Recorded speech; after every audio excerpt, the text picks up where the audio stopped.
And there's the snap. All right, so this is part two, or the second installment of the Piano Commentary podcast. I have yet to really figure out a name for it. And I think I'll come up with that later. But I'm going to take the same kind of layout I had last time, where it's kind of just talking about the piano and then go into the message. So this piece, and I'll include the link below, was a piece that I just wanted to create when it was raining outside. And then from there, it just kind of became its own thing. But really, the way it first started was these two notes. And it's not like a harmonic kind of chord thing. And I stumbled upon these 5 notes together. I like messing around on the piano because mistakes lead to a lot of really cool things. I think piano has taught me that a failure isn't a failure and a mistake isn't a mistake in the sense that we may define them as. They're just stepping stones to the next best thing. And then it was a lot of playing around with what I wanted next. And then I finally came up with that. And then I went through so many different variations, and I realized, you know what, I'm going to go back to the same chord I started with, just one note different. And then I needed a home chord. And that C major progression chord is home, for sure. So then as I play it,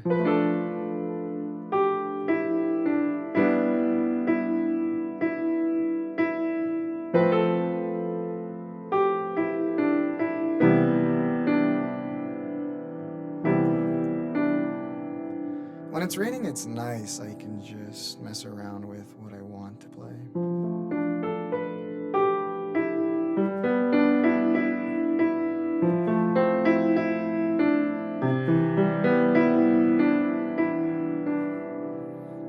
And if I want to add a little more raindrops or droplets,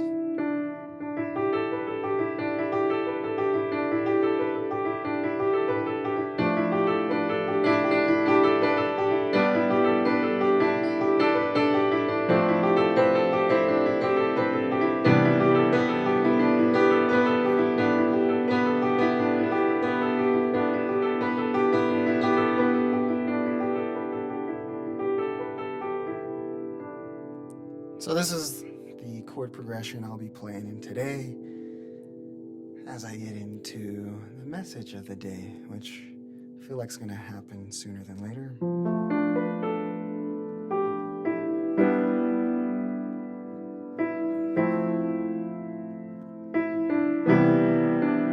But in terms of transitions, let me talk about that one, because I did that one on the last one.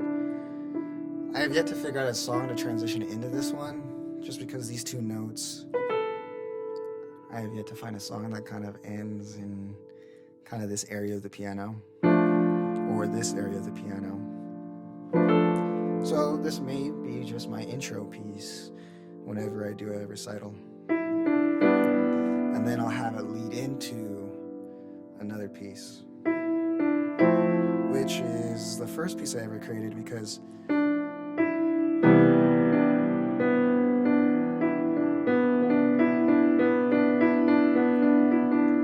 this is the first piece of, these are the 3 notes that when I was a kid, 7, I would just kind of go back and forth. And at first it was just, I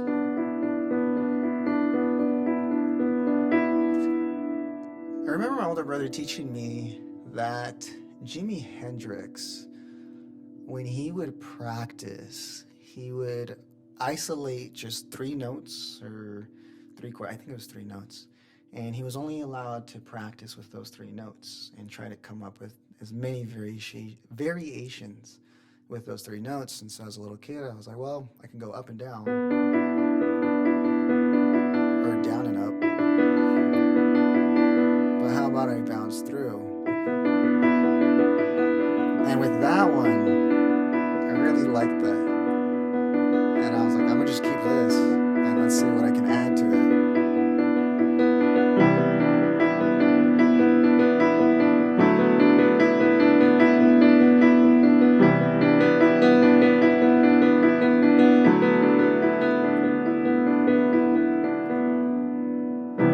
So since that is home, when I play the other song,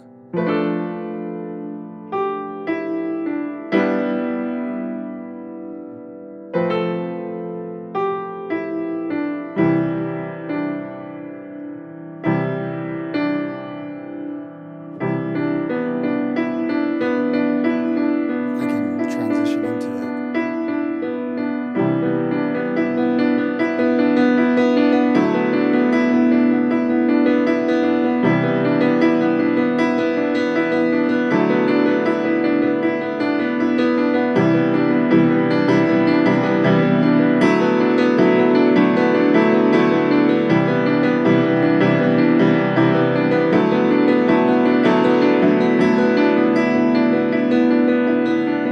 And then I can build into my song.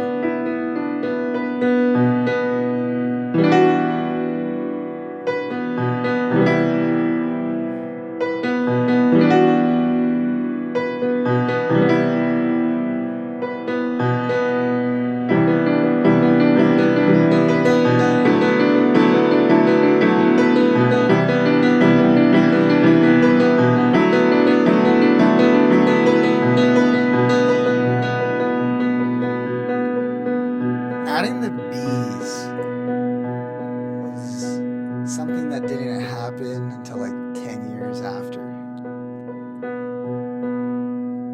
I'm always trying to add them later on top of the same song I've already created, and my dad's like, you just need to like be done, name it a song and move on. But I get so much out of just like remixing what I've already made.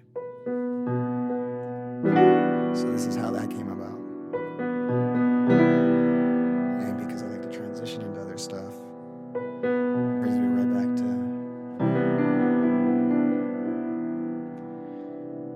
So there's the piano aspect of this podcast. So let's kind of get into the message of the day. The last one was about 15 minutes. I'm about 8 minutes in. So let's reserve the last 7 minutes for that message, so to speak.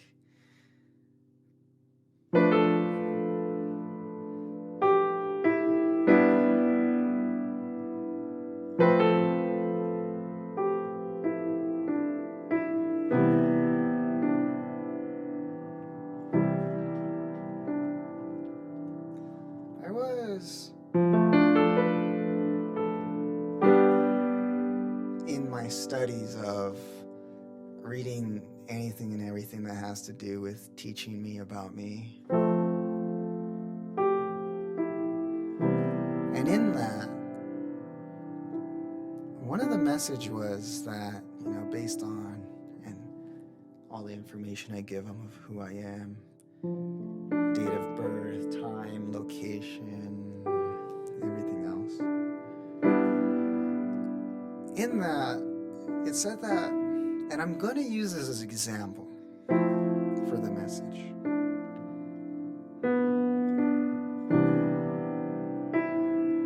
It said that my destiny wasn't a relationship or a partner.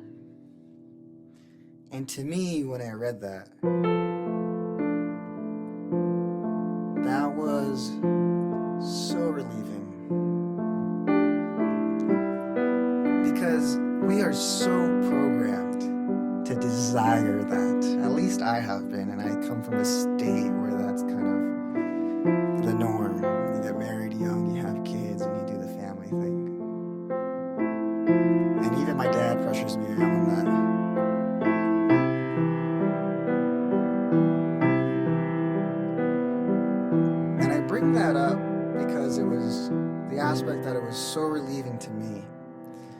Because how many things are we programmed that we didn't really choose consciously that we wanted that, and we just have these desires that are just embedded into us? And so how many of the things that you think you want have you consciously chose that you really wanted that?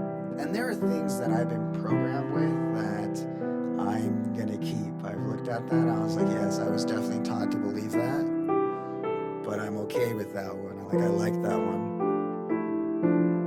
and I want to keep it, and I want to teach it. But there's other things where I'm like, I could probably change that. So take an inventory of the things that you have been programmed, so to speak, to like and want, and choose if that's what you really want.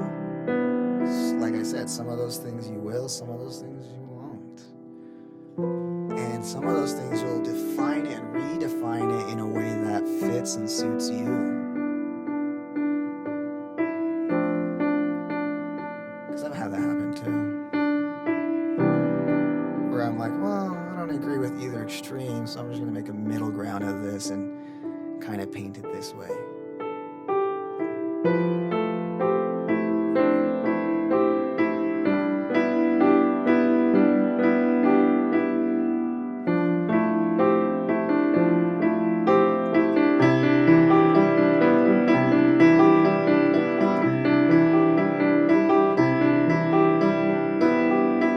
That's the message.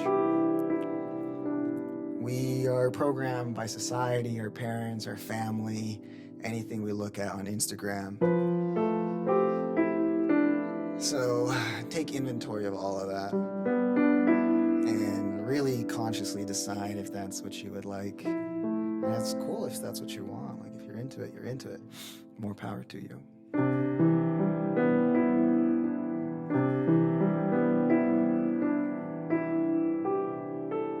Now, just because my destiny says I isn't a partner or a relationship doesn't mean that I still don't want that. But it is relieving, because it kind of keeps my mind off of searching for that all the time. I can just focus on being creative and into my endeavors and entrepreneurial projects and whatnot.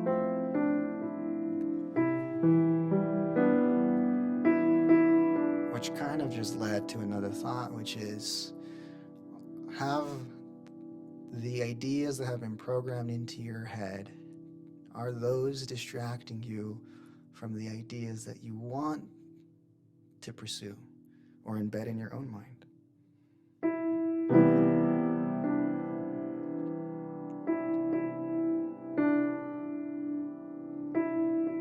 It's a lot of inner work, a lot of writing it out. And whether you believe in horoscopes or numerology or tarot readings or anything that tells you what you are, who you are, what you like to do, to me it's not so much about whether I believe in those things, it's about how many of those things are true to me, and do they have a recipe to not be that anymore if I don't want to be that, or do they have a recipe on how can I make more of that if I do like that? Because there are things that I do like about myself that I have yet to, like, how do I take that to the next level? And if, well, that horoscope or whatever knows how to tell me how to get to the next level with it, I'm going to take it, man. That's a shortcut, right? We hire mentors, we hire coaches to help us get to the next level quicker. And I believe in the idea that we have all the answers within us. Yeah, I go see a therapist because I want help eliciting. I think I might be using that wrong. Yeah, to pull out. To elicit the answers out of my mind. Journaling's a good way to do that. You don't need a therapist. Leonardo da Vinci just wrote down everything, man. If you go see his museum, whether they have it, in your area or you go to the one in Italy. Man, journals on journals on journals. He just wrote. And a lot of that stuff was kind of boring, but a lot of that stuff was like, dang, it was actually pretty genius.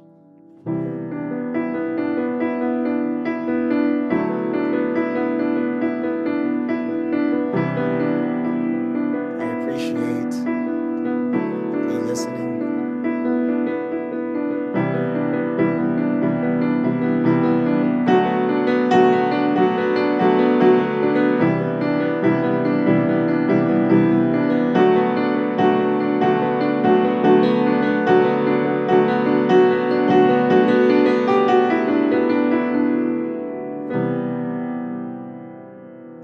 And I plan on doing these once a month. I can do that. It takes me a little bit to figure out what chords I want to play, what message I want to talk about, being comfortable with switching in and out of things. So I'll see you on the next one.